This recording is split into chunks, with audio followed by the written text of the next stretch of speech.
Alright, my fellow Descendants, it is Sunday, July 21st, and once again I want to bring you some of the highlights of what's happened in the game this week. There's a lot to talk about. We're going to jump right into the details. Beginning with the most recent information the game has passed along from the game director, and as always, if you happen to enjoy this video or find it helpful, do me a favor, hit that like button really quick. So the first topic has to do with the Valby run, and for those of you that may not know, there's a farming method in the game right now people are using with Valby in the fortress area of the map. It is completely lights out. It is one of the most insane farms in the game. Now for me, unfortunately, I have not unlocked Valby as yet, but I have heard from many of you out there using this method. You've said it's absolutely incredible, and you can see the game is already starting to address it because people are simply referring to this thing as the Valby run, and you can see the game director says the following.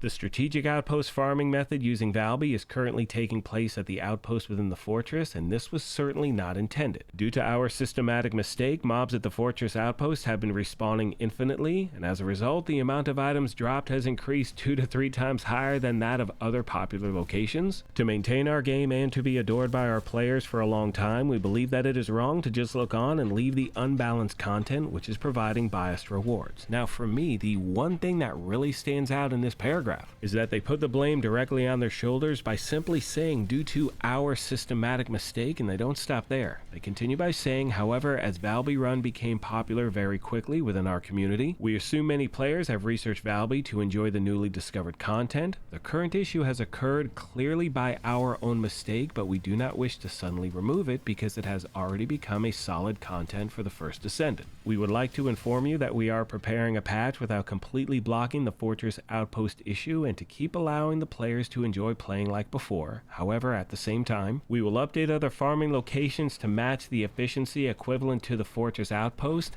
This is the kind of we want to see as players, you know? I mean, it's not like they're going to step in, just nerf everything into the ground. Because one thing you've heard me talk about multiple times at the channel is my thoughts on when games make these crazy overcorrections to issues going on, and then nothing ever works out because they make a hard right, then a hard left, and they can't get centered back on the road. So making these minor tweaks is a really good thing. Let me know your thoughts, my friends. Now moving on, they continue by saying, although we insisted that no additional patch will be necessary next week, we have prepared a new hotfix, patch 1.0.4, prioritized to apply improvements. That way they can finalize the week 5 development schedule. The main purpose for patch 1.0.4 is to reduce the cool time for bogus strategic outpost and rebalance the locations for collecting void fragments. Also, we are planning to diversify methods for gold supply by enhancing gold efficiency within special operations. Now the game director finishes off by saying, as we continue our live service for the First Descendant, we have no plan to respond by simply nerfing certain content for any gameplay which collides with our intentions. We respect every content created by our players and will do our best to create a game that all players can enjoy together for a long time. We appreciate your endless feedback and interest to our game and will endeavor to provide a better gaming environment that will fulfill your expectations. And look, once again, the game is putting on a masterclass in regard to how you should respond to the public when things are going on. They're actually keeping things balanced, you know? They're not doing those overcorrections that we spoke of multiple times. And if you were to go back to videos I posted before the game even came out, one thing I said consistently was that if the game listens to the player base, pays attention to certain details, they are going to succeed.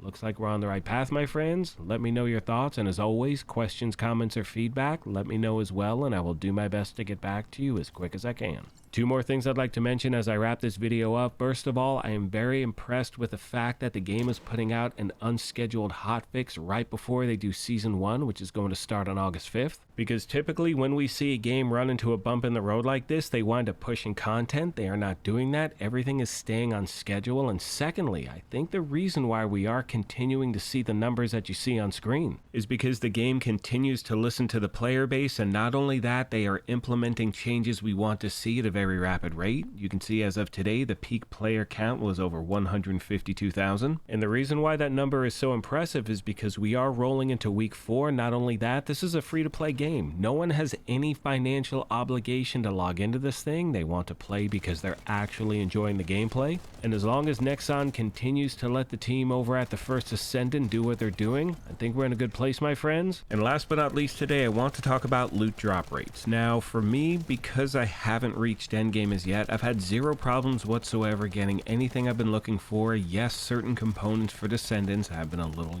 harder to pick up than others. But for myself, as a fan of a looter shooter, I love the grind. That's the entire point of a game like this. And while I have heard from people saying it's taken them 7-8 hours to get one piece, farming the same thing over and over again, in the same breath, I hear from people saying they wound up getting it pretty much right away. And that is a love-hate relationship we have with a game like this. And do me a favor really quick, let me know in the comment section down below, what has been your unicorn so far? What are you having a very hard time picking up? And I will be making a video going over all of those comments very, very soon, my friends. On that note, I'm going to start to wrap this up. As always, I want to thank you all for your incredible support of this channel. I sincerely appreciate the privilege of your time, and as I mention at the end of every one of these, take care of yourselves, be kind to each other, and we will talk to you soon.